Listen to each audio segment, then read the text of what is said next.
కాశ్మీర్లో కొత్త విషయాలు వెలుగులోకి వచ్చినాయి. ఎన్ఐఏ 185 మందిని అదుపులోకి తీసుకుంది. ఒకళ్ళు కాదు, ఇద్దరు కాదు, 185 మంది.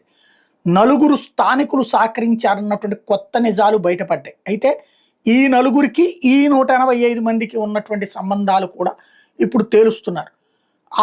ఎవరైతే ఈ ఉగ్రవాదులు ఈ కార్యకలాపానికి పాల్పడ్డటువంటి వాళ్ళు 2 రోజుల ముందే ఇక్కడికి వచ్చేశారు. 3 ప్రాంతాల్లో రెక్కీ చేశారు. అక్కడ ఒక అమ్యూజ్మెంట్ పార్కు, అట్లాగే మరొక లోయ, ప్లస్ బైసరన్ లోయ, మూడిట్లోనూ చెక్ చేసుకుని ఎక్కువ మంది బైసరన్ లోయ దగ్గరకు వస్తున్నారని ఐడెంటిఫై చేసుకుని అక్కడ ఈ ఘాతుకానికి పాల్పడ్డారు అన్నటువంటి విషయం తాజాగా ఎన్ఐఏ దర్యాప్తులో తేలింది. ఎవరైతే ఆ తీవ్రవాదులకి సహకరించారో వాళ్ళని ఇప్పుడు అదుపులోకి తీసుకుంది. వాళ్ళకి ఇంకా ఎవరు వెనకాల ఉన్నారు, పాకిస్తాన్ నుంచి ఎవరు ఇన్స్ట్రక్ట్ చేశారు, ఈ విషయాలు తేల్చే పనిలో ఉంది. అదే సందర్భంలో 3 సెల్ ఫోన్లు వాడారు వాళ్ళు అన్నటువంటిది తేలింది.